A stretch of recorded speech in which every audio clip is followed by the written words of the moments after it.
Salve galera, que bom que você está aqui em mais um podcast, esse podcast maravilhoso que você tanto ama. E aí pai, beleza? Como é que você está? Beleza, graças a Deus, tudo bem, e você? Tudo na paz, graças a Deus. Olha só, tô feliz, tô empolgado, porque hoje um tema que muita gente pediu, que eles querem que você converse com a gente, pai, a respeito da sua conversão. Muita gente nova chegou na igreja nos últimos anos e não conhece a história do Pastor Domingos. Então, hoje, você tem a oportunidade de conhecer essa história. Mas, antes de mais nada, se liga na caneca nova que a gente tá aqui, ó. Essa caneca é braba demais, mano, produzida pelo Briga. Tá lá no meu story. Se você quiser depois dar uma olhada, manda um salve, fazer uma caneca aí pra sua esposa, pro seu namorado, sua empresa, fala com o Briga. E aí, pai, como é que você tá? É isso aí, graças a Deus, tudo bem. Então, vamos lá. Nossa, meu pai hoje tá pouquíssimas. Vamos lá então, cara. Pai, primeira pergunta do dia. O que é cringe? Aí não, cara, o cara tá tirando uma comigo. Eu pensei que ele ia falar da minha conversão, minha com história aqui, pô. Pai, cringe é a gíria do momento. Que tá todos os adolescentes estão falando. Mas você acha que eu vou... Eu tenho que conhecer agora a gíria dos adolescentes? Eu quero que você olhe pra aquela câmera e fale assim, ó. Quem não cola no multi de sexta-feira é cringe. Pode falar. Ali, ó. Pode falar, pode essa falar. parte você vai cortar. Não. Essa parte precisa ir pro ar. Vai, fala lá, ó. Quem não cola no multi sexta-feira é cringe. Olhando pra aquela câmera ali. Ó, então eu tenho que fazer uma fala aqui. Você vê o que eu tenho que saber agora, hein? Quem não cola no multi sexta-feira é cringe. É isso aí, mano. A gente já tem o Reels que vai bombar, mano. Esse Reels vai bombar. Tamo junto demais. Cola no multi sexta-feira. Se você tem mais de 18 anos, no Deep sábado. Mas, agora sim, vamos lá, pai. A galera quer saber sobre a sua conversão. Quer saber por que você se converteu cedo, né? Com quantos anos você se converteu, pai? 16 anos de idade. Onde você morava? Eu nasci no norte de Goiás, né? Hoje pertence à região que eu nasci hoje, é o estado do Tocantins. Eu nasci numa região ali, depois de Palmas, para baixo de Palmas, lá, numa fazenda chamada Pedra Grande. E meu pai era o proprietário dessa fazenda e eu nasci na fazenda. Não foi no hospital, foi parteira mesmo. Minha mãe só teve 8 filhos lá, tá todo mundo vivo, todo mundo bem, tudo certo. Mas lá nessa fazenda... Inclusive a avó tá bem pra caramba, né? Tá forte, tá saudável. Minha mãe vai fazer 91 anos e tá nadando ainda. Rapaz, eu vi uns vídeos dela nadando essa semana lá em Caldas Novas, né? Bem... lá, na verdade, lá é Termas do Rio Quente, né? Alguma coisa assim. Então, eu nasci nessa fazenda e de vez em quando passava um padre por lá. Nós éramos católicos. Minha mãe era bem católica, não era tão praticante, porque eu morava na fazenda, não era tão praticante de frequentar, mas católica mesmo. Pra você ter ideia, lá nós somos 8 filhos, são 4 homens e 4 mulheres. Das minhas 4 irmãs, 3 são Maria. Maria de Jesus, Maria de Fátima e Maria Helena. Que tal? Você não acha que ela era bem católica? E foi nesse lá que eu nasci. Os padres passavam e rezavam missa de vez em quando. Alguma vez por ano, ou a cada 6 meses, o padre passava lá e ia rezando missa naquelas fazendas. Uma dessas casas era a terra do meu pai, a casa do meu pai, onde o padre ficava. Naquela passagem, dormia lá e fazia missa, ficava uns 2 dias lá. E olhei para um padre uma vez lá, gostei daquilo que eu vi. Era o que eu conhecia. E me expressei assim para minha mãe: quando eu crescer, eu quero ser padre. Você tinha quantos anos? Eu devia ter lá uns 5, 6 anos quando eu falei isso, coisa de criança, né? E aí, será que talvez já não era sua vocação para ser um homem de Deus? Você estava olhando ali o padre e tal, falou, quem sabe? Eu acredito em todo o meu coração que era Deus já falando comigo, mas era a revelação do cristianismo que eu tinha, era aquela, né? Sim. E eu disse, quero ser padre. E aí eu cresci com esse estigma de que eu ia ser padre. Não sei se eu posso falar essa palavra, estigma, mas a minha mãe, aí daí para frente, todo mundo achava que eu ia ser padre, né? Até a minha mãe fala nisso até hoje. E depois nós nos mudamos daquela fazenda para uma outra que meu pai adquiriu. e fomos estudar na cidade de Tocantins, que é uma cidadezinha pequena, até hoje é uma cidade pequena, lá para baixo de Palmas, ali uns 70 quilômetros. Só que a vida era diferente, né? Porque você tá falando aí que você morava numa fazenda, a galera vai achar que você é filho de fazendeiro. Não, era fazenda simples. Apesar que meu pai criava gado, tinha bastante gado, bastante vaca. Era uma vida, eu gostava muito da vida da fazenda. Era uma vida muito simples, mas que era muito boa ao mesmo tempo, né? E eu sempre gostei muito de pescar e gostava de aproveitar os momentos para pescar e outras coisas que se faz na fazenda, que até hoje eu gosto muito, muito da vida do sítio, da vida da fazenda. E a vida era bem... Eu gostava muito e ainda gosto, né? Sim. É que você é urbano, né? As pessoas urbanas dificilmente se adaptam na fazenda, né? E aí fui estudar na cidade e primeira parte dos estudos foi no colégio estadual. Até aí tudo bem, um colégio de direção católica, mas depois fui estudar no colégio batista, que é um colégio muito conceituado, muito conhecido em toda aquela região. As pessoas vinham de várias cidades morar lá para estudar no colégio. Sim. Porque era um colégio onde as professoras eram cariocas, capixabas, tudo missionários formadas no Rio de Janeiro, no Espírito Santo ou em São Paulo, aqui na capital, e que davam a vida lá. Tinha umas 14, 15 missionários morando lá que eram as professoras, e tinha os outros professores também. Era um colégio quase que estilo colégio militar, você tinha que estar sempre com o cabelo cortadinho, tudo acertado, uniforme, era muito bem organizado. Da hora. Era um colégio onde se fazia hasteamento de bandeira, cantava-se o hino nacional. Só que eu, no começo, antes de entrar... Será que ainda canta o hino nacional nas escolas? Algumas cantam, pelo menos uma vez por semana, muito pouco. Está retornando. Eu acho que é necessário para resgatar a brasilidade da vida das pessoas. Isso era muito bom. Era um colégio que tinha bastante ordem. Para você ter ideia, era um colégio onde o esporte era muito levado a sério, as pessoas jogavam muita bola. Eu nunca fui craque de bola, eu nunca joguei bola. Assim, eu sempre fui ruim de bola. Eu jogava, mas nunca fui bom de bola, então deixar logo isso claro. Mas gostava de jogar, apesar de nunca ter sido um craque, mas jogava com a meninada lá, enfim. Mas só falei isso, que mesmo no jogo de futebol, ninguém da torcida podia fumar, ninguém podia falar palavrão, ninguém podia fazer nada de errado lá. Se alguém falasse um palavrão, os alunos que estavam assistindo, todos os alunos iam com o uniforme de educação física para assistir os jogos de futebol, mesmo quando era contra outros times de fora, de outras cidades. Sim. Se alguém falasse um palavrão, para você ter ideia, qualquer aluno encostava nessa pessoa e falava: você está convidado a se retirar do campo, aqui da torcida, porque você está falando palavrão. Olha que louco. Não se chamava nem o juiz de ladrão, era um estilo bem militar mesmo. Quando entrava, as mulheres já iam pela direita, os homens para a esquerda. E tinha um salão onde, ao invés de ir direto para aula, a gente ia para um salão. E uma das missionárias ia na frente, alguém tocava o piano, cantava-se uma música ou duas, e contava uma história bíblica, em estilo novela, como se todo dia contava uma parte das histórias bíblicas. Que da hora. Ficava uma segunda parte para o dia seguinte. Ia fazendo tipo novela. Sim. Assim, narrada, né? Será que elas que desenvolveram esse método ou era tipo o método Colégio Batista? Elas que desenvolveram esse método. Nossa, que interessante, cara. Eles iam contando e ficava... E ali Deus começou a falar meu coração, né? Deus começou a falar meu coração. Então, com 16 anos e meio, eu tinha aula de segunda a sábado. E... um sábado de manhã, enquanto estava na aula, eu fui muito tocado pela palavra. Eu lembro direitinho, tocaram o piano e foi cantado o hino Quando Deus Fizer a Chamada. E aquele hino falava muito no meu coração, aquela manhã bonita, aquele sol lindo. E a dona Margarida, que era a diretora, Margarida Lemos Gonçalves, hoje já está na glória, que foi uma carioca que deu a vida lá.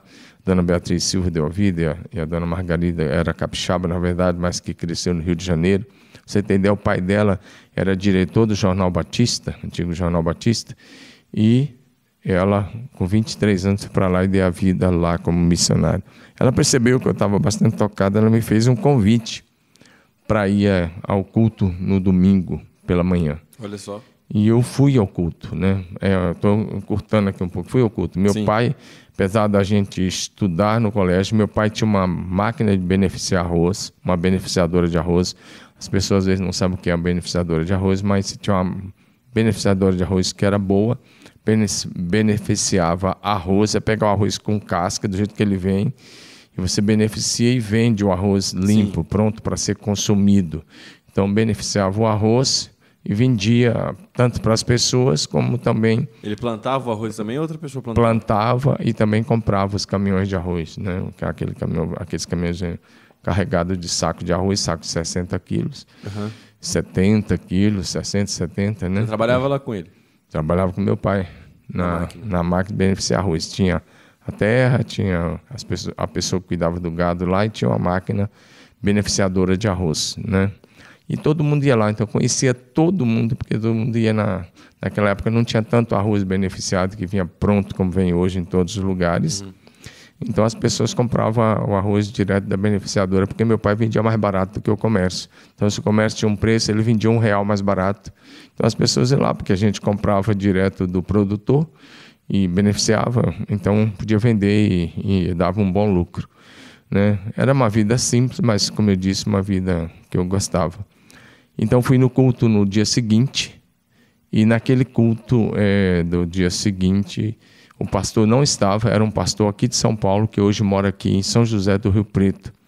Eu nunca mais tive contato com ele nesses anos todos, porque ele ficou lá acho que 1 ano e meio só. Ele foi e casou com uma das missionárias, ficou 1 ano e meio, 2 anos, e eu o conheci, mas naquela manhã ele estava pregando num ponto de pregação, numa outra congregação, e quem estava pregando era a dona Margarida.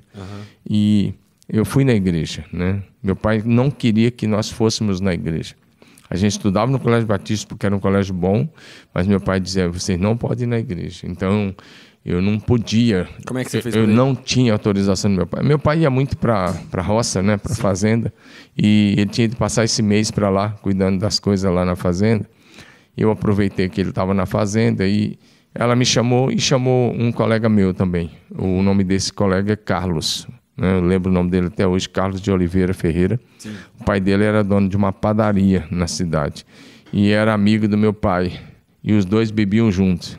Meu pai era um homem muito trabalhador, mas dia de sexta noite, sábado e domingo, ele invernava na bebida. E o pai do Carlos era da mesma forma. Então os dois bebiam muito no final de semana juntos. Eram homens trabalhadores, mas que infelizmente tinham o vício da bebida como uma prática muito forte na vida deles. Depois meu pai foi liberto lá na frente, mas nessa época realmente o pai desse amigo chamava-se Paulo, ou chama-se, eu não sei se ainda está vivo, porque eles se mudaram muitos anos atrás para Anápolis. Bom, naquela manhã eu e esse amigo e um outro que eu não vou falar o nome, porque hoje vai ficar na internet, nós fomos na igreja. Chegamos lá, a dona Margarida estava pregando. E domingo de manhã, normalmente, naquela época, era só ensino, não tinha apelo para quem queria entregar a vida para Jesus. Mas ela fez o apelo. E não era apelo assim, quem quer entregar a vida para Jesus, levanta a mão. Não foi isso. Quem quiser entregar sua vida a Jesus, levante seu lugar e venha à frente. Só que o templo era pequeno, a igreja estava lotada. Eu sentei num banco, o Carlos sentou no outro na minha frente e um outro amigo atrás de mim. Sim. E eu pensei assim, olha, se o Carlos levantar e for à frente para entregar a vida para Jesus, eu também vou. Eu mal acabei de pensar, o cara se levantou, só que eu não falei nada com ele. Mal acabei de pensar, o cara levantou e foi. Falei, bom, agora eu tenho que ir. Fui à frente, eu tinha 16 anos e meio, eu sou de fevereiro, e eu entreguei minha vida para Jesus aos 16 anos e meio naquela manhã de domingo. E meu amigo que estava atrás de mim também foi à frente naquela manhã e se decidiu por Jesus. Da hora. E assim, pulando agora, depois a gente vai falar um pouco do chamado aí, alguma coisa assim. Mas, o Carlos continuou? Firme? Sim, o Carlos hoje é pastor em Goiás, um pastorzão. Esse ponto que eu queria chegar. 2 filhos de pessoas que bebiam juntos, os nossos pais. Carlos é um grande pastor em Goiás. E eu sou pastor aqui. Que da hora. Que bênção, mano. E fruto da dona Margarida. Glória a Deus, cara. Olha aí, deu fruto, né, mano? Sim. Que massa. Então, Glória a Deus, porque Às vezes a gente acha que, tipo, a pregação e aquela pessoa que foi lá e que respondeu o apelo para você que se converteu na pandemia, existe um hábito na igreja. Agora a gente não está fazendo isso por motivos óbvios, mas que a gente chama as pessoas até a frente do palco. E quando a gente chama as pessoas à frente do palco ali, a gente ora por elas, é claro que depois a gente faz contato, encaminha essas pessoas para a igreja, mas às vezes você está olhando e fala assim, não vai dar nada. Só que, olha só, do apelo lá da dona Margarida Lemos, 2 pastores que estão abençoando. Só daquela manhã. Só daquela manhã, com certeza. Muitos outros. Eu conheço um outro pastor que foi influenciado por ela, que também é muito, muito conhecido no meio gospel hoje também. Famoso aí. Famoso. Era meu colega de... Então, assim... de colégio lá. Que santa mulher de Deus, né? Que legado maravilhoso que ela deixou, né? Porque ela já está na glória, né? Sim, ela já está na glória. Tá, mas aí é uma pergunta que é a seguinte, beleza. Você foi para a igreja, ok. Mas aí quando você voltou... Um detalhe antes disso. Pode falar, então, desculpe. Não, pode contar o detalhe. Não, eu queria falar que eu fui batizado com 1 mês. Da hora. Imagina um cara que vem de uma família que não era funcional nos moldes cristão evangélico hoje, e imagina que com um mês certinho de que eu fiz essa decisão no domingo, dali a 1 mês tinha um batismo, e o pastor me batizou, o pastor Ricardo Antônio Falcoste, que mora aqui em São José do Rio Preto, né? Legal. Imagina um cara que vem de uma família assim, que o pai não queria que fosse batizado. Não queria que você fosse para a igreja. Que não queria que eu fosse na igreja, que metia um terror na cabeça para a gente não ir. E na época tinha esses preconceitos. E o cara com 1 mês de convertido foi batizado. Mas aí é o seguinte, você foi o primeiro a se converter da sua família, certo? Sim. O primeiro que foi para a igreja, que entregou a vida para Jesus. Como é que foi? Você chegou em casa, você contou, você ficou quieto? Como é que foi? Que eu tinha feito a decisão, a cidade pequena todo mundo fica sabendo, meu amigo. Na semana seguinte eu ganhei uma Bíblia, a dona Beatriz me deu uma Bíblia, e uma outra missionária lá do Maranhão, essa era uma maranhense, dona Dora, tinha a Casa das Missionárias, e ela me deu um cantor cristão, na época cantava música cantor cristão. Uma me deu uma Bíblia que eu li toda, e meu pai continuou para a fazenda aqueles dias, né? Tinha uma pessoa lá cuidando da máquina, tinha um funcionário que cuidava, o meu irmão que está em Brasília cuidava também. Nessa época eu trabalhava pouco na máquina, mas depois foi que eu trabalhei mais. Mas máquina de arroz, como eu estou falando. E aí, com 1 mês eu teve batismo, eu fiz a classe ali correndinho. Batizou no Rio? No Rio Tocantins. Da hora. E aí chamei meus amigos para o batismo, né? Eu pensei que eles iam ficar assim tocados. O Carlos batizou também? Batizou também, no mesmo dia. Chamei meu irmão, né? E a hora que o pastor me virou na água, os malandros, meus amigos, tudo gritaram lá da ribanceira do rio. Quando o pastor me levantou da água, foi um batismo bonito no Rio Tocantins, né? É um rio grande, né? E aí, bem grande, né? Hoje tem várias hidroelétricas no Rio Tocantins. E o rio estava baixando, que lá na época baixava bastante as águas no período da seca. Porque no período do inverno não dá para batizar, que a água era meio barrenta. Mas nessa época já estava limpa, era 25 de junho daquele ano. E quando o pastor me levantou da água, eu me arrependi tanto de ter chamado meus amigos naquele dia, porque eles gritaram: e aí, Domingos, no meio do culto, você viu Jesus ou viu um jacaré? Da hora. Da hora? Imagina um negócio desse. Meu irmão Imagina os meus amigos fazendo exatamente a mesma coisa. E meu irmão foi um dos que gritou. Isso que meus amigos são crentes. Dali eu troquei de roupa e fui para a igreja. Tinha um culto, né? Troquei de roupa na casa do pastor, que era próximo ao Rio. Troquei de roupa na casa do pastor e fui direto para a união de treinamento, que era 18h30. E depois da união de treinamento, eu fiquei no culto. Só que quando eu cheguei em casa, meu pai tinha chegado da fazenda. E aí, ele não sabia. Aí minha irmã tinha contado: o Domingos agora é crente. Ixi. E quando eu cheguei, meu pai estava esperando na sala, né?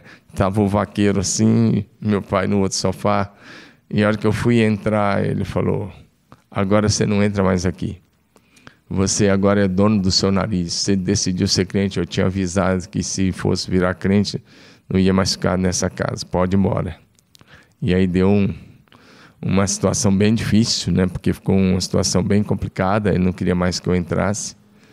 Era uma ignorância na época. Depois ele se converteu lá na frente, né? Sim. E ele era amigo dos pastores, era amigo de algumas missionárias que inclusive iam na máquina, né? Tinha missionários entre os índios que antes passavam na nossa fazenda quando ia para os índios, né?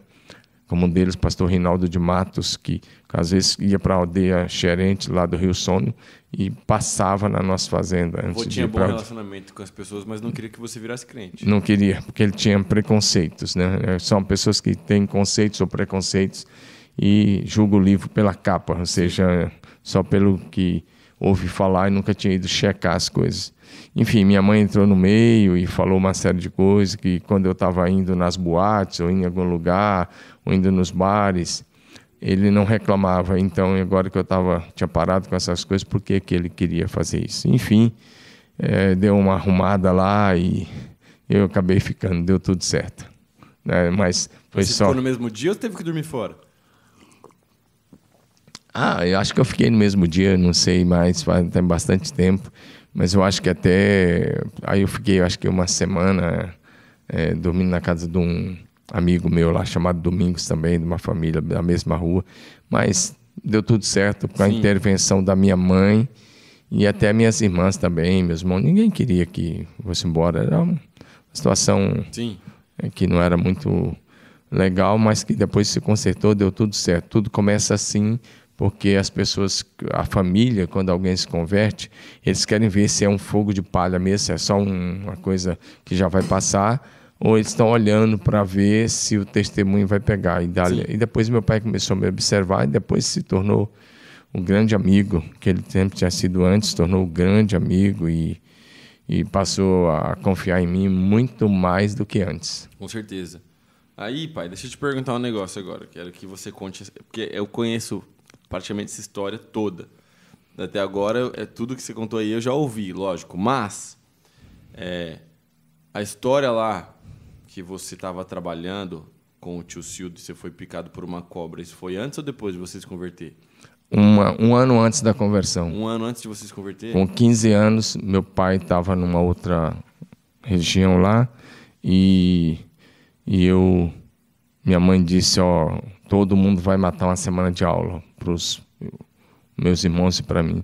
Vocês vão ajudar na colheita do arroz. Uhum. Na verdade, a gente... dava um batalhão bom, né? Não, mas as irmãs não.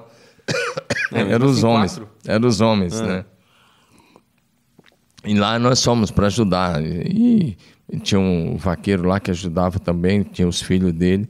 E eu cheguei lá e no segundo dia que eu fui trabalhar, eu fui picado por uma cobra, né? Uma cobra venenosa. E é como se fosse aí eu esqueci o nome dessas cobras que tem, bem venenosa por aí. Tipo uma cascavel. Não era bem uma cascavel, porque lá eles chamavam na época de jaracuçu, malha de cascavel, porque ela tem a mesma malha da cascavel, mas ela não tem o guiso. A cascavel tem um guiso, que ela faz um chocalho, que ela faz um barulho antes de picar. E essa não tem o guiso. Bom, essa cobra me picou e lá perto mesmo, jaracuçu, tá aqui, ó. E aí essa cobra me picou. Normalmente, essa cobra, quando picava as pessoas, aquele lugar, aquela parte do corpo necrosava. É uma víbora venenosa da família dos viperídeos. Então, aí o que acontece, normalmente necrosava. E próximo à terra do meu pai, né, tinha na época uma barragem no rio chamado Lajeado, da CELG, Centrais Elétricas de Goiás, uns 5 quilômetros para baixo, lá do meu pai, da terra do meu pai. E meu irmão me levou até lá. Primeiro meu irmão fez o procedimento, fez um torniquete, furou em volta, espremeu bastante. E lá nessa Centrais Elétricas de Goiás, um homem que eu sou muito grato a Deus pela vida dele até hoje, ele me aplicou o soro antiofídico. Ele aplicou duas ampolas do soro antiofídico. Isso foi a salvação da lavoura, porque em seguida fui levado para o hospital. Essa cobra, ela mata? Fiquei internado 5 dias no hospital em Miracema. E E quando eu saí, e a dor de cabeça era pesada, eu tomava umas 5 injeções por dia, né, para controlar dores, essas coisas, porque a perna esquerda ficou muito inchada, que foi a perna que foi picada pela cobra, foi no tornozelo esquerdo. Segundo o Animal Business aqui, é a segunda maior cobra do Brasil. Ela pode chegar até 2,20 m, cara. É grande, cara. Aí o que acontece?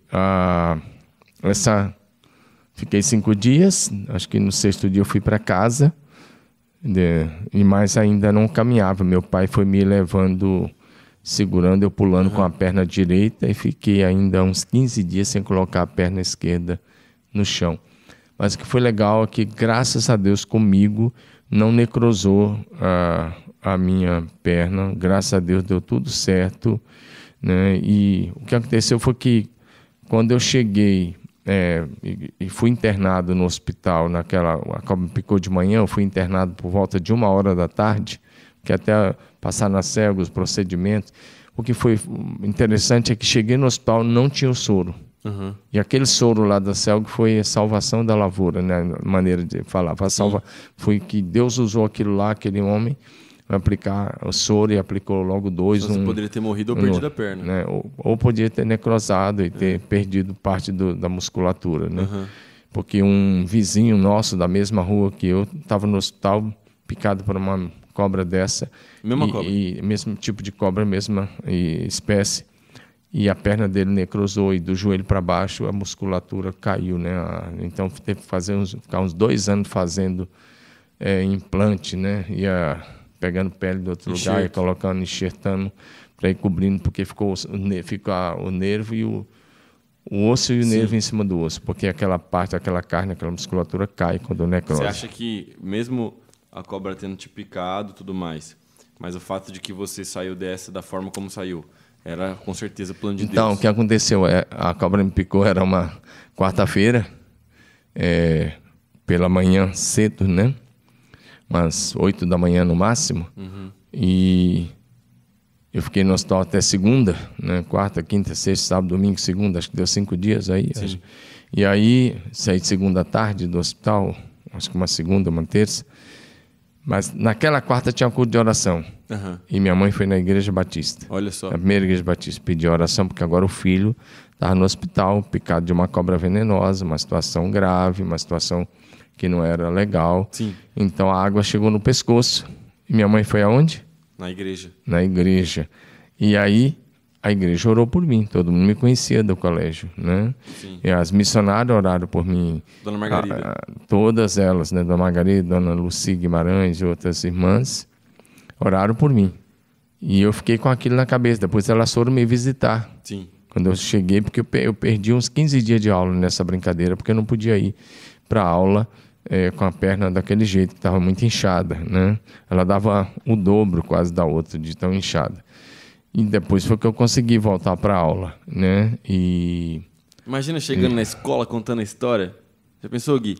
Ele chegando, e aí, rapaziada? Faltei aula porque eu fui... se bem que o pessoal já sabia, né? Todo mundo sabia. Sou um sobrevivente aqui, ó. Imagina. Virou popstar, mano, na escola. Virou nada, os caras ficavam me olhando. Acho que os caras ficavam com pena. Pô, o cara foi picado de cobra. E agora só te falar um detalhe. Nós tínhamos esses timezinhos de várzea de cidade pequena. Coisa simples, muito simples. E eu era amigo dos caras lá, eu jogava no timezinho lá da várzea lá da cidade. Imagina que o goleiro desse time nosso, o nome dele era Jackson. Uhum. 1 ano antes, ele gostava de caçar preá. Preá é um animalzinho pequeno que tem lá nas veredas, lá naqueles capins lá. Eu nunca gostei de caçar, mas ele gostava. Ele chegava da escola, ele estudava de manhã no outro colégio. Ele pegava o cachorrinho dele e às vezes ia lá, pegava preá. As pessoas comem preá. Não é rato, não, é preá. Rato tem rabo, preá não tem rabo. Da família das cutias, mas é menor, pequeno. Ele matava para comer. Aí um dia, e de caçar também. E um dia ele chegou e ele foi caçar e o cachorro acuou uma cobra. E ele achou que era um preá. Chegou perto do cupim e foi abaixar um pouco para ver o que era. A cobra pulou nele no braço esquerdo. Em 24 horas ele morreu. Meu Deus, cara. Ele era o goleiro desse timezinho e era um bom goleiro. Ele era tinha 15 anos? Ele era um ano mais velho que eu, ele tinha 16 anos. Meu Deus. Agora, imagina isso. Eu tinha perdido um amigo que eu gostava demais, a gente andava junto. Junto o tempo todo. Então, quase todo dia a gente estava junto, né? Eu era amigo do pai dele, da mãe dele, da família. E o cara morreu picado de uma cobra, né? Que coisa, cara. Em 24 horas ele tinha morrido. Era um garoto de 16 anos, cheio de sonho, como todos nós. E agora era eu que estava lá. E agora... Aí a história já vinha na cabeça, né? Ah, claro. E agora a igreja orou. E eu sobrevivi. Graças a O Deus. que você acha que ficou na minha cabeça? Eu fiquei o tempo todo. Puxa, os crentes oraram por mim e eu não morri. Olha só. E aí, um ano depois, eu fui para a igreja. É. É bem interessante. Quando os crentes oram, o negócio acontece, não é verdade? Sabe uma parada interessante, pai, que eu queria te puxar aqui rapidamente, depois a gente já volta, mas era quarta-feira, dia de culto de oração, certo? Sim. E aí a avó correu lá para pedir oração para os missionários, para o pastor, né? Num tempo que a gente está vivendo, 2021, de tanta performance, de tanto palco, vídeo no YouTube, tanta iluminação, a gente poderia, quando as coisas estiverem mais calmas e mais tranquilas e todo mundo vacinado, a gente poderia voltar com o culto de oração, né? Eu acho que seria importante para nós. Você não acha, não? O que você acha? Podemos voltar, não na quarta. Não na quarta. Na quarta tem célula. Na sexta-feira, a gente pode voltar sim. Ou então a gente pode, sei lá... o culto paralelo ao multi que sempre teve. Uma parada assim. Porque daí eu não consigo participar, né? Daí isso aí me quebra, né, cara? Mas tem as manhãs de oração e a torre de oração. Com certeza. Que não para aqui na igreja. As manhãs de oração estão rolando aí. E a torre de oração o dia todo. A torre de oração está rolando o dia todo. Você pode vir aqui participar, isso com certeza. Mas seria legal a gente pensar num culto de oração. Eu vou fazer um projeto e vou levar para você depois. Legal. Bom, beleza, pai. Vamos adiantar um pouco aqui, então. Então, você se converteu, beleza. O vô não gostou muito, mas depois ele aceitou. Sim. Mas como é que foi a questão para você decidir ser pastor? Então, antes disso, eu fui para a igreja. Aquela Bíblia que eu ganhei na semana seguinte da conversão, eu comecei a ler imediatamente. Em 3 meses, eu decorei mais de 150 versículos. Certo. Versículos que eu sei até hoje. Mas você decorava, tipo assim, propositalmente? Tipo, decorava porque tinha um negócio chamado de união de treinamento e tinha debate bíblico. Chamava na frente. E eu queria ganhar dos caras já. Eu era competitivo desde aquela época, né? Então eu já queria estar na frente. Então eu decorei mais de 150 versículos. E os outros caras eram bons de Bíblia também? Tinha muita gente boa. Fala um versículo de cor agora. Qual? Escolhe o assunto. Escolheu o assunto? Um versículo sobre salvação. Porque Deus amou o mundo de tal maneira que Deus cara, você apelou. Para que todo aquele que nele crê não pereça, mas tenha vida eterna. Não, outro. As minhas ovelhas ouvem a minha voz. Elas me seguem, eu lhes dou a vida eterna. Nunca hão de perecer e ninguém as arrebatará da minha mão. João 10, 27 e 28. É isso aí. Nenhuma condenação há para os que estão em Cristo Jesus. Porque a lei do Espírito de vida em Cristo Jesus te libertou da lei do pecado e da morte. Romanos 8, 1 e 2. Vai. Mandou logo 3. Segura essa aí, crente. Ganhou a Bíblia aí, nunca abriu a Bíblia para ler, cara. Abre a Bíblia em nome de Jesus. Tem que ler, cara. Sabe que às vezes eu acho que a Bíblia mobile engessou nosso cérebro? Eu gosto da Bíblia mobile, tipo assim, às vezes eu vou para algum lugar, esqueci a Bíblia, precisa de um versículo, eu pego aqui. Mas às vezes eu acho que a Bíblia do celular deu uma engessada na nossa cabeça. Cara. Claro que deu. E aí eu me envolvi com os adolescentes, eu tinha 16 anos, fiquei um semestre. Quando eu cheguei em fevereiro do ano seguinte, que eu cheguei para ir lá na União de Adolescentes, uma missionária me pegou... Tinha adolescente lá que você Tinha adolescente, tinha jovens. E aí a missionária me pegou pelo braço e falou, você não é mais desse grupo, agora você vai para os jovens, você fez 17 anos. Olha que legal. E com 17 anos você ia para os jovens. E eu fui para os jovens, me envolvi com os trabalhos... A igreja era muito boa, então. Era boa. Me envolvi com os trabalhos evangelísticos, me envolvi com os cultos nos lares. Eu pegava, dia de sexta-noite, pegava a cadeira emprestada dos vizinhos, colocava na porta da minha casa, vinha uma missionária, tocava acordeões, cantava e alguém pregava. Da hora. Então, comecei a abrir a minha casa, não era célula... A missionária tocava acordeon? Tocava. A dona Margarida? Dona Tilda Evaristo. Dona Tilda, ela mora no Rio de Janeiro, aposentada. Que da hora. Ela... toca acordeão muito bem. E os homens não... Tá vivo até hoje? Sim, ela não é tão velha assim, não. Não, porque a Dona Margarida já tá na glória, né? Já. Mas é que a Dona Margarida também não morreu tão velha assim. Ela tinha um problema de diabetes e acabou tendo a vida ceifada não tão velha. Mas a gente vai se encontrar com ela. Sim. Então, a missionária tocava, alguém pregava e eu fazia culto na porta da minha casa. Não era dentro, era na porta. Porque... É naquela casa que eu sim, morava? Sim. E às vezes ia 50 pessoas, 40 pessoas, 30 quando tinha pouco. Eu pegava 50 cadeiras emprestadas da tardinha dos vizinhos e mandava ver. Já comecei desde cedo. E os vizinhos iam junto? Ia, convidava para ir no culto, eles iam. Uns não iam, mas muita gente ia. Meu pai assistia também. Ficava lá, em pé, assistindo. Mas assistia. E a semente ia ficando. Com certeza. Minha mãe gostava. Porque mas aí o chamado, a vocação... A vocação começou com um dia que essa missionária estava pregando de novo, a dona Margarida. E era um domingo de manhã, novamente ela estava pregando na igreja, o pastor estava viajando. E já era um outro pastor, esse pastor tinha vindo embora para São Paulo, aquele que me batizou. E já era um outro pastor, mas ela estava pregando e ela começou a pregar, ela começou a dizer assim, olha para meus cabelos, estão ficando brancos. E ela falou, olha para os cabelos da dona Beatriz, olha. E ela começou a dizer, quem vai dar continuidade ao nosso trabalho? Quem vai continuar correndo com o bastão da fé que hoje está na nossa mão? Nós precisamos passar para alguém. Quem se prontifica? Que consciência. Então ela fez uma palavra muito forte, muito missionária. E mais uma vez, quem quiser dar continuidade, vem à frente. E eu fui à frente. Eu era uma pessoa muito tímida. E eu tinha aí já uns 18 anos. Eu fui à frente e falei, eu vou dar continuidade. E aí, eu já estava no colegial, né? Estava quase terminando o colegial. Só que quando eu terminei o colegial, eu dei uma protelada por um ano, porque meu pai queria que eu fosse para a PM. Bom, é uma longa história, eu não vou contar aqui. E eu não fui para a PM, mas protelei por um ano e pouco chamado. Fui para Brasília, morei com meu irmão. Metade dos meus irmãos já morava em Brasília. Sim. Nessa época, eu fiquei na casa de um dos meus irmãos. Morei com ele aquele ano. Mas aí, no ano seguinte, eu voltei e fui para o seminário. Fui para a faculdade teológica, dizer que eu sempre me envolvi com a igreja. Eu fiquei poucos anos, eu me converti com 16 anos e meio, então com 21 eu já estava no seminário. Porque vale lembrar, galera... Fazendo a faculdade teológica. Eu fiz seminário também, mas vale lembrar que seminário não forma pastor. Sim. O que forma pastor é o Espírito de Deus e é o serviço na igreja e a adoração, entendeu? O envolvimento é a vida de oração. A vida de oração e de adoração e de serviço na igreja. É isso que forma o pastor, que forma o líder. Eu vejo uma galera que às vezes vem falar comigo e fala, Davi e tal, eu quero fazer o curso que você fez, quero ir para tal lugar. Beleza, amém. Tem que ter curso, tem que se preparar, mas...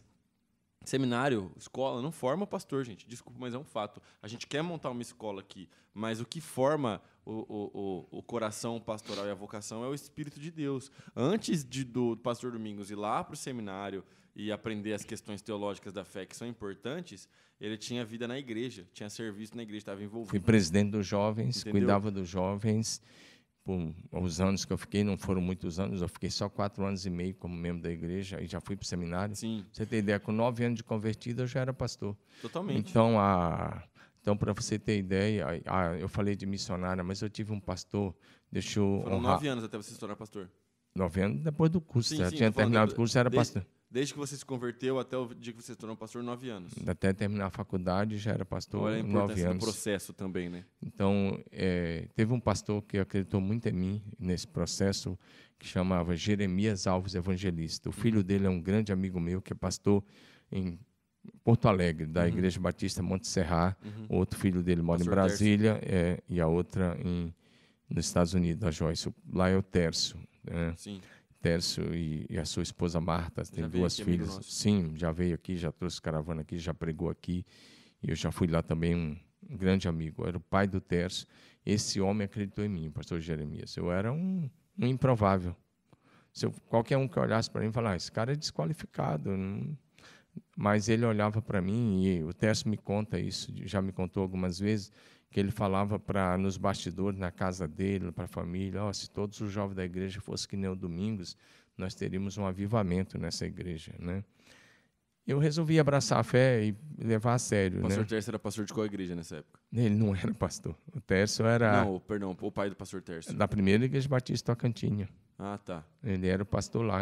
Quando aquele pastor veio para São Paulo, o pai do pastor Tércio, que era o pastor Jeremias, assumiu a igreja. Tá.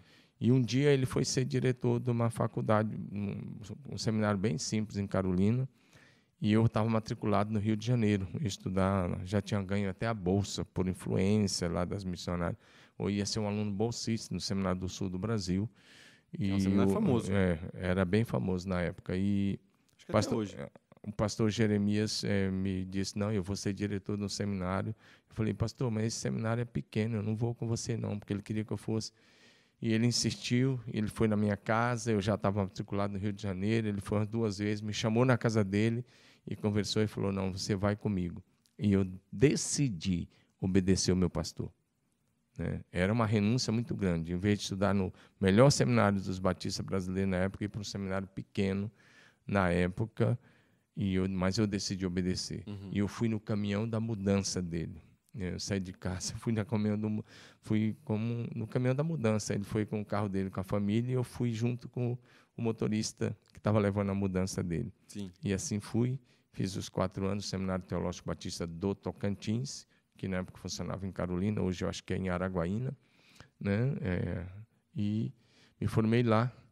E de lá, eu sempre fui um cara muito sonhador, visionário. Eu sempre fui muito visionário e sonhador. Eu tinha um sonho de ir para fora do Brasil, mas não deu muito certo através de Missões Mundiais naquela época, o projeto que eu queria. Eles queriam adiar um pouco. E aí eu já estava me correspondendo com a dona Rosângela.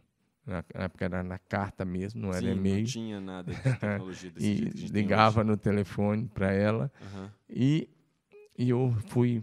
Essa história da dona Rosângela a gente pode deixar para outro podcast. Outro podcast. Enfim, fui conhecer os pais dela em Curitiba e lá fui convidado para pregar numa igreja. Igreja Batista do Bom Retiro. Hoje é pastoreada por um grande pastor lá, que é o Oswaldo Lobo.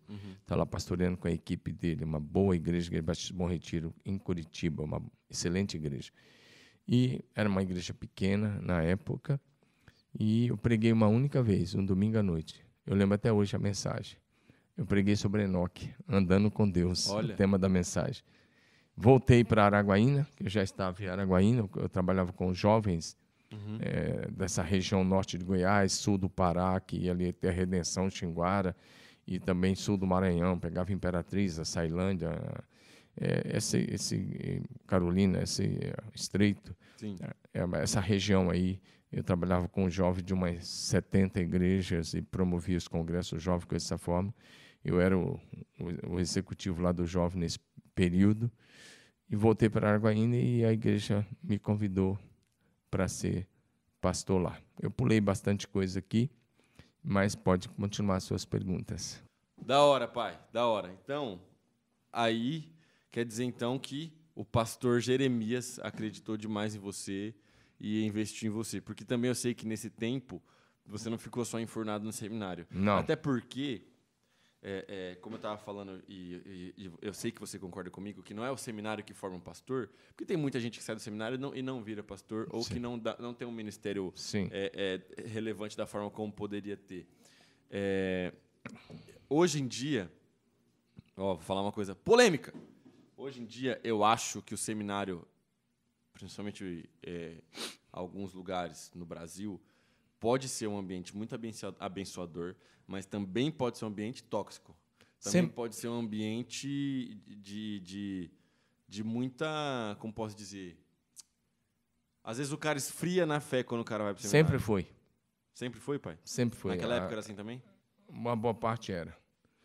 Porque você entra no seminário e muitas vezes você vira mais crítico do que crente. Uhum. Você acha que sabe, você começa a criticar. Sim. E outras coisas são coisas que acontecem nos bastidores de uma escola. Eu estudei num seminário onde eu era aluno interno. Então, a gente tem que tomar bastante cuidado, senão você não estuda, senão você não faz as coisas como tem que fazer. Seminário não é um pedacinho do céu. Eu tenho muita saudade, porque era uma vida simples. Meus colegas, a gente tem um grupo até hoje, a gente se fala, a gente conversa. Minha turma tinha 21 alunos, Uma delas já está na glória, os outros estão por aí. E desses, com exceção também de mais uma pessoa, os outros todos estão no ministério até hoje. Sim. E estão indo muito bem, graças a Deus. Tem gente em Manaus, Rondônia, Tocantins, Maranhão, Piauí e sul do Brasil, Curitiba. Mas dá uma palavra de sabedoria aí para quem está no seminário, para quem quer ir para o seminário.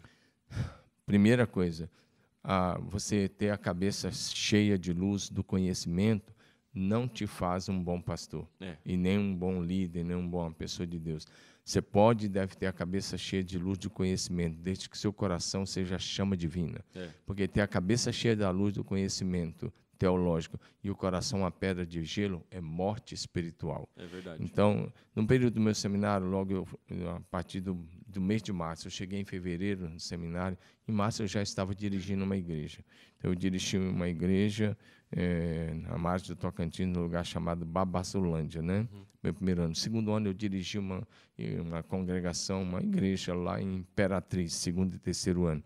E no quarto ano eu dirigi uma igreja em Xinguara. Eu saía de Carolina, de ônibus, que era 100 quilômetros de chão até Araguaína. Tinha atoleiro, tinha tudo. Quem é de lá sabe o que eu estou falando. Ia para Araguaína. Eu fui um aluno que eu estudava das 7 ao meio-dia, trabalhava no Colégio Batista Carolina à tarde e dirigia a igreja no fim de semana. Então, não tive vida fácil. Sim. E não queria vida fácil. Era estudo, trabalho, e depois o estudo de noite para fazer os trabalhos e fim de semana dirigindo a igreja. Imagina que eu dirigia no quarto ano uma igreja a 600 quilômetros de distância, de 600 a 650 quilômetros. Mas a vida na igreja segura muita coisa do seminário, né? Porque o seminário não é uma igreja. Então eu saía da aula meio-dia, almoçava correndinho, tomava um banho, pegava minha mala, que já estava pronto, pegava um ônibus, ia para Araguaína, pegava outro ônibus de Araguaína de uma empresa chamada Transbrasiliana, que tem lá até hoje, e de Araguaína eu ia até Xinguara. Atravessava lá de Araguaína, atravessava andava bastante, chegava num lugar chamado Couto Magalhães, atravessava a ponte, primeira cidade Conceição do Araguaia, terceira cidade Redenção, depois Rio Maria, depois Xinguara, que na época era uma região de bastante garimpo, hoje é uma região de bastante fazenda, cidade boa, Xinguara, lá indo em direção ao Xingu. E eu dirigi a primeira igreja batista lá durante o quarto ano. Deus fez coisa linda, maravilhosa, porque tinha uma igreja que tinha saído, que tinha se dividido, que era memorial, estava há 6 anos dividido. Nós juntamos as igrejas e formamos a Igreja Batista Aliança de Xinguara, que está lá até hoje. Até hoje. Então, não tive... Imagina... esses ônibus naquela época, além de ter muita poeira nas estradas, muito buraco, porque boa parte era asfalto, boa parte não era. Tinha ar-condicionado? Não, tinha todos os ares. As pessoas fumavam dentro do ônibus, as pessoas carregavam tudo dentro daqueles ônibus. Só não carregava porco e galinha, o restante carregava. Então, acho que eu fumava mais do que todo mundo, porque você não fumava, mas... Tinha que ficar respirando aquele ar. Respirava aquela fumaça de cigarro dos outros, algo terrível. Então, eu terminava o culto domingo à noite, eu pegava o ônibus de volta e você pegava o ônibus 10 horas da noite. Sim. E chegava em Araguaína umas 7 da manhã por aí e tinha que ir até Carolina. Não, como eu disse, hoje as pessoas olham e veem a gente dirigindo uma igreja grande e eles falam, opa, você dirige uma grande igreja.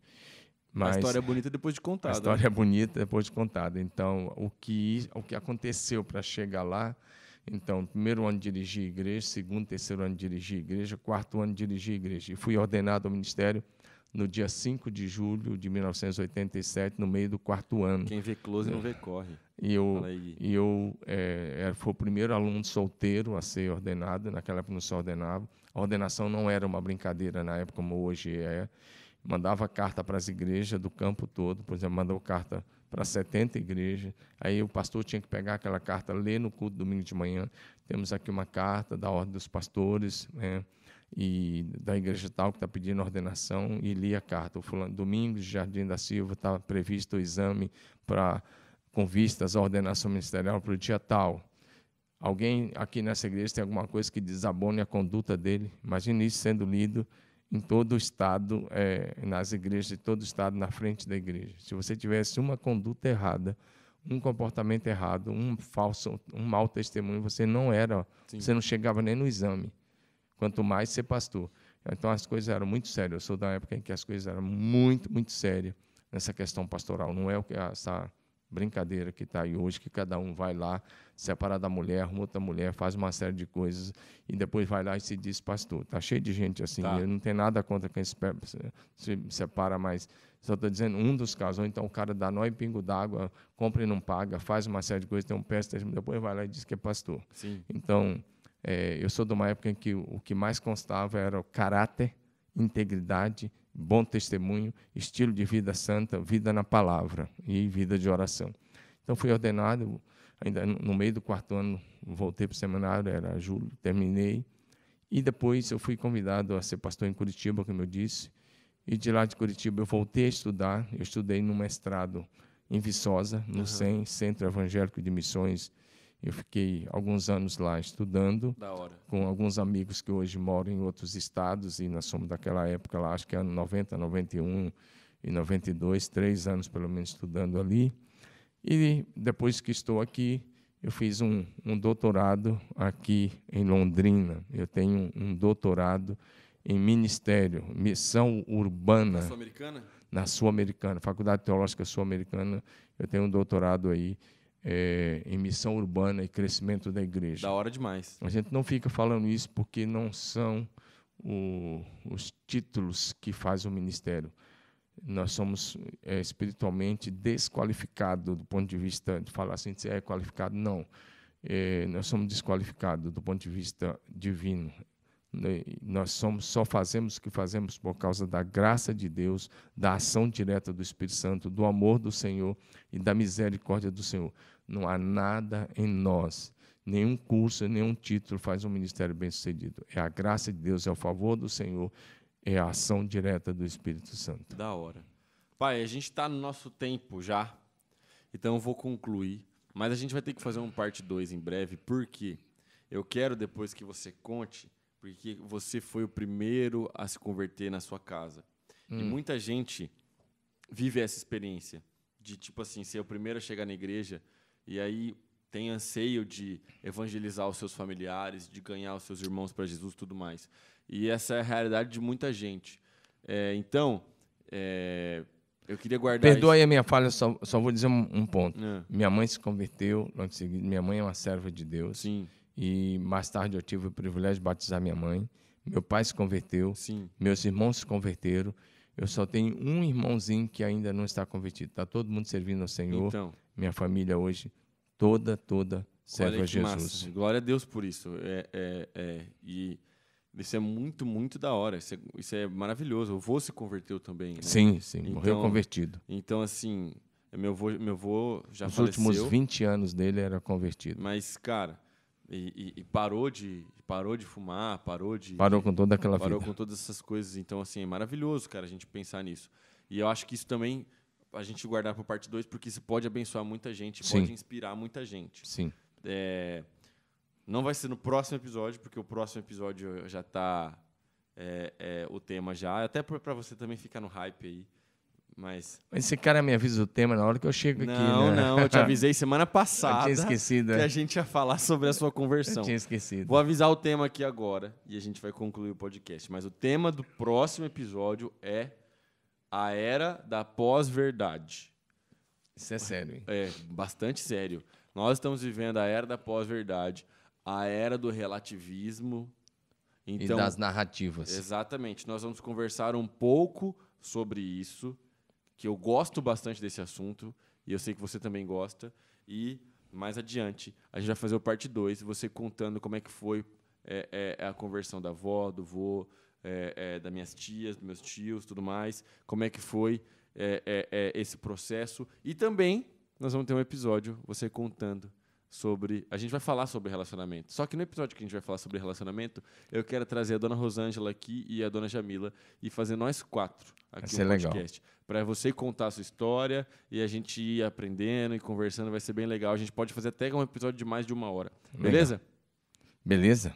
Fechado então, pai? Valeu. Tamo junto. Olha, que Deus te abençoe. Compartilhe esse vídeo com todos os seus amigos, com a sua família, com o seu primo, com a sua tia. Comenta aqui embaixo se você não conhecia a história do Pastor Domingos, se essa história te abençoou, te inspirou. E se você está ouvindo no podcast, esse podcast no Spotify, compartilha com todo mundo que você conhece no universo. Tamo junto e que Deus te abençoe. Só um detalhe, posso dar um detalhe? Manda. A cobra morreu, mas eu tô aqui. É isso aí, mano. Tamo junto. Demais, valeu. Deus abraço abençoe. a vocês, Deus abençoe. Graças e paz.